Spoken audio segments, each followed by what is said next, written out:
Hi, I'm Rod Pry, the director of the Pennsylvania State Sunday School Association, and this is our weekly International Sunday School Lesson Preview. This is the preview of the lesson for Sunday, April 25th. We are continuing with the quarterly theme of Prophets Faithful to God's Covenant. I haven't said a lot about the quarterly theme, but today I wanted to think a little about it. Think about that title again. Prophets Faithful to God's Covenant. The first thing we might ask is, what is a covenant? Well, I guess another word that you could use would be contract. A covenant, like a contract, is an agreement involving two parties saying what they will do. One party agrees to do this as long as the other party agrees to do that. The biblical Old Testament covenant goes all the way back to Abraham. In the 15th chapter of Genesis, you read about the agreement that God made with Abraham. Basically, the covenant said that God would bless Abraham and his descendants and give them their land for as long as they followed him. Well, you know how that went. Throughout the Old Testament, one day the people were following God, and the next day they had totally turned their backs on Him and were worshiping idols. This went on for many hundreds of years. All this time, God never gave up on His chosen people. But there came a time when God said, "Enough is enough." In 722 BC, God allowed the northern kingdom of Israel to be conquered. And then, in 586 BC, God's judgment fell hard on the southern kingdom of Judah. The Babylonians overran the country and carried off most of the people into exile. The only ones left behind were the weak and the poor.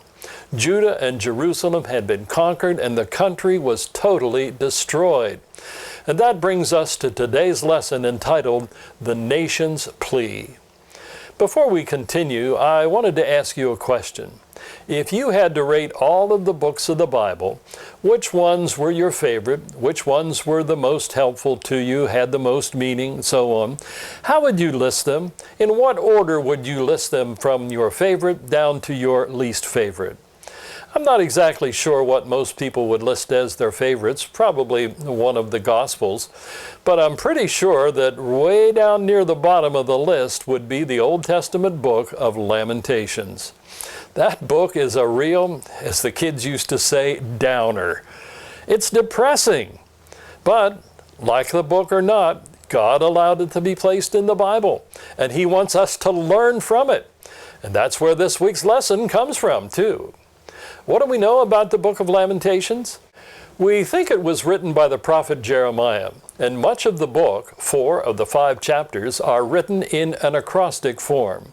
Each of the 22 verses in those chapters start with a different letter of the Hebrew alphabet, which has 22 letters.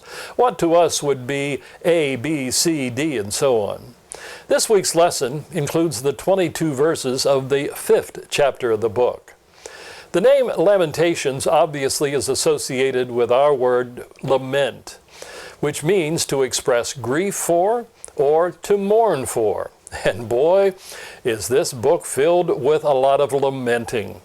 As the Standard Lesson Commentary says, Lamentations does not shy away from describing the devastation and its aftermath. The lack of food led to starvation and even cannibalism. And those who did not die by the sword were weak from hunger and disease. The writer of the book starts chapter 5 with these words, "Remember, Lord, what has happened to us. Look and see our disgrace." Then he goes on to list this whole litany of things that were wrong. Their homes had been given to foreigners. Their fathers were gone. They even had to buy water to drink, and the list goes on and on and on. But why did all of this happen? Verse 7 says, "Our ancestors sinned and are no more, and we bear their punishment." The covenant had been broken. And whose fault was that? Who didn't keep up their end of the bargain? Was it God? No, it was the people. The people sinned, but God kept trying to call them back to Himself, reminding them of the covenant relationship that existed between them, and calling numerous prophets to deliver His message of warning.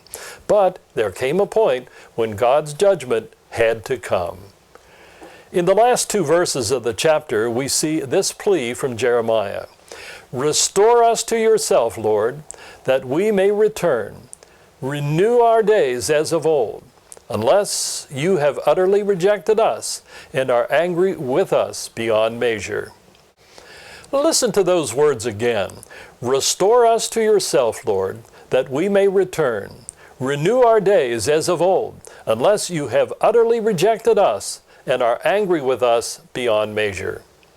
Do you think that those same words should be our plea to God today?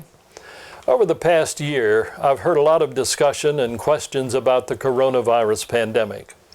Why did God allow the pandemic to ravage our land and cause so much pain, suffering, and death? Did God cause the pandemic?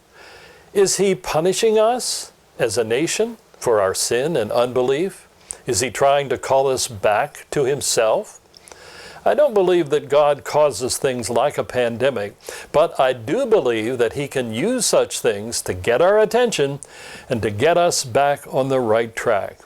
And I believe that is what He's trying to do to us today. He's calling us back to Jesus Christ. The writer of Lamentations was pleading for God to restore, to forgive, and to deliver.